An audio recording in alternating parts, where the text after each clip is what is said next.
دوستو، دنیا کے خشک ترین خطوں میں سے ایک ہونے کے باوجود سعودی عرب نے پانی کے سنگین بحران کو ایک انجینئری معجزے میں تبدیل کر دیا ہے۔ یہ کہانی ہے جدت، عزم اور مہارت کی، جہاں قدرتی وسائل کی کمی کو انسان کی ایجادات سے پورا کیا گیا۔ دوستو، آج کی یہ ویڈیو بہت ہی دلچسپ ہے۔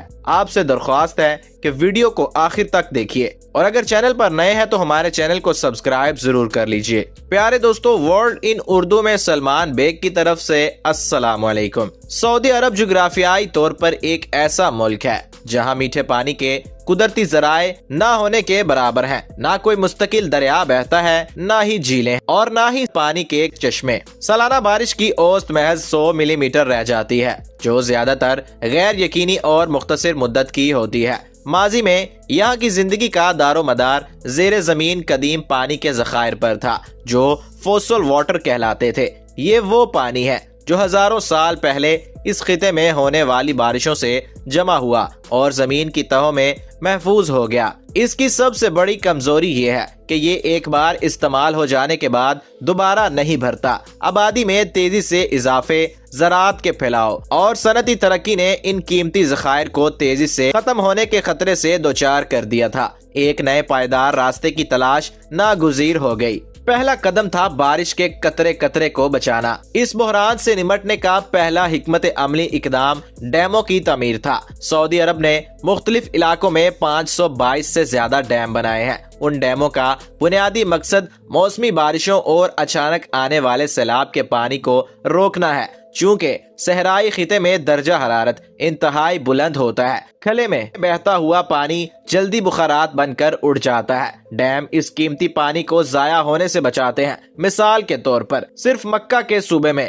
60 ڈیم موجود ہیں، جو مل کر 232 ارب گیلن پانی ذخیرہ کر سکتے ہیں۔ ان ڈیموں میں جمع ہونے والے پانی کو بعد میں صاف کر کے قریبی بستیوں اور کھیتوں کے لیے استعمال کیا جاتا ہے۔ یہ ڈیم سیلابوں کے تباہ کن اثرات کو کنٹرول کرنے میں بھی اہم کردار ادا کرتے ہیں۔ دوستو، ڈیم بارش پر منحصر تھے، جو کہ یہاں ایک غیر مستقل عنصر ہے۔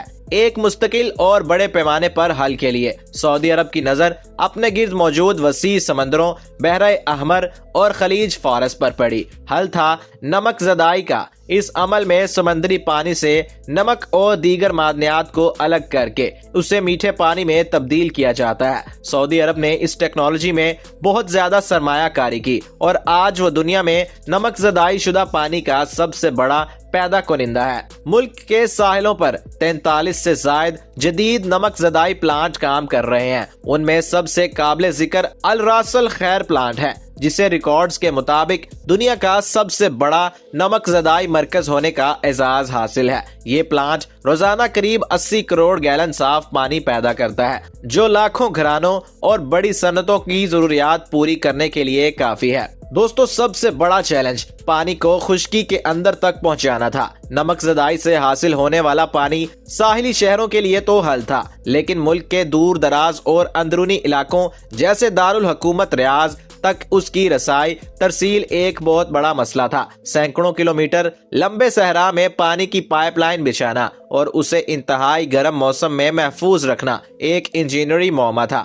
اس کا جواب ملا ایک ایسے منصوبے سے جس نے دنیا کو حیران کر دیا: ایک زیر زمین مصنوعی دریا کی تعمیر۔ زمین کے نیچے بہتا دریا، 8700 میل طویل پائپ لائن نیٹ ورک۔ سعودی انجینئرز نے ایک وسیع و عریض زیر زمین پائپ لائن نیٹ ورک تیار کیا، جو سمندری پانی کو نمک زدائی پلانٹ سے لے کر ملک کے دور دراز کونوں تک پہنچاتا ہے۔ اس نیٹ ورک کی کل لمبائی 8700 میل ہے، جو دنیا کے سب سے طویل قدرتی دریا دریائے نیل سے بھی دگنی سے زیادہ ہے۔ اسے مصنوعی دریا کا نام اسی لیے دیا گیا ہے۔ یہ پائپ لائنیں زمین کی گہرائی میں اس لیے دفن کی گئی ہیں کہ زمین کی سطح کا درجہ حرارت گرمیوں میں 50 ڈگری سینٹی گریڈ تک پہنچ جاتا ہے۔ اگر یہ پائپ لائنیں سطح پر ہوتی تو پانی کا بہت بڑا حصہ بخارات بن کر اڑ جاتا۔ زیر زمین ہونے سے نہ صرف پانی کا ضائع ہونا رکتا ہے، بلکہ اس کا معیار اور درجہ حرارت بھی بہتر رہتا ہے۔ اس عظیم الشان نیٹ ورک کی تعمیر کوئی آسان کام نہیں تھا۔ انجینئرز اور مزدوروں کو متعدد چیلنجز کا سامنا کرنا پڑا۔ کام کا زیادہ تر حصہ رات کے وقت یا سردیوں کے مہینے میں کیا گیا تاکہ شدید گرمی سے بچا جا سکے۔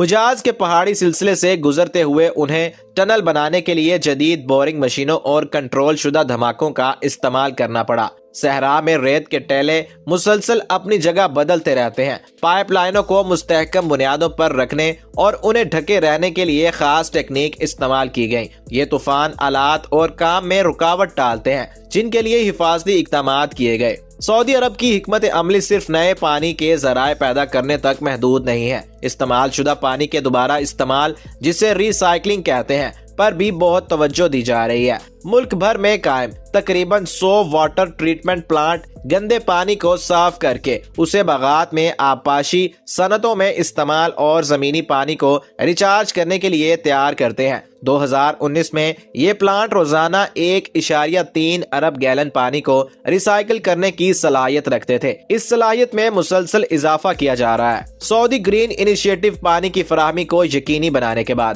اب سعودی عرب اگلے بڑے منصوبے پر کام کر رہا ہے۔ ملک کو سرسبز بنانا۔ سعودی گرین انیشیٹو کے تحت 2 بڑے ہدف رکھے گئے ہیں۔ ملک کی 30% زمین کو قومی پارکوں اور محفوظ علاقوں کے طور پر تحفظ دینا، 10 ارب درخت لگانا۔ یہ منصوبہ صحرا کے پھیلاؤ کو روکنے، ہوا کے معیار کو بہتر بنانے، درجہ حرارت میں کمی لانے اور حیاتیاتی تنوع کو بحال کرنے میں مدد دے گا۔ یہ ایک طویل مدتی ویژن ہے جو ملک کے ماحول اور معیار زندگی میں تبدیلی لائے گا۔ دوستو، سعودی عرب کی کہانی قدرت کے سامنے ہتھیار ڈالنے کی بجائے علم اور ٹیکنالوجی کے ذریعے چیلنجز کو مواقع میں بدلنے کی ایک زندہ مثال ہے۔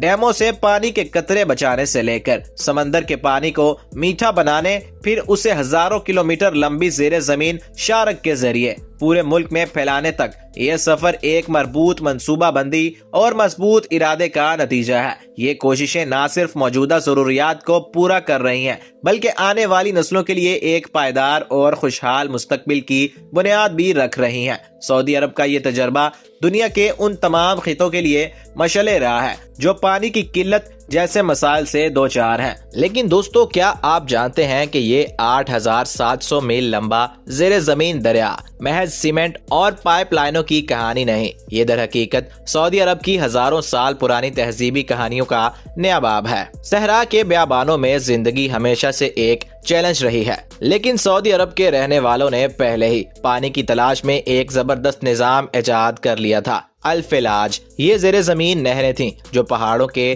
دامن سے نکلنے والے پانی کو دھیرے دھیرے گہرائی میں چھپا کر دور دراز کے کھجور کے باغات اور آبادیوں تک لے جاتی تھیں۔ اور آج ہم جدید سعودی عرب کی زیر زمین پائپ لائنوں کی بات کرتے ہیں تو در حقیقت ہم اسی قدیم فیج کی روح کو نئے دور کی ٹیکنالوجی میں دیکھ رہے ہیں۔ دوستو، اگر آپ کو آج کی ویڈیو پسند آئی ہو تو ویڈیو کو لائک ضرور کر دیجیے گا۔ کمنٹ باکس میں اپنی رائے کا اظہار لازمی کیجیے گا۔ ملیں گے ایک نئی ویڈیو کے ساتھ، تب تک کے لیے اللہ حافظ۔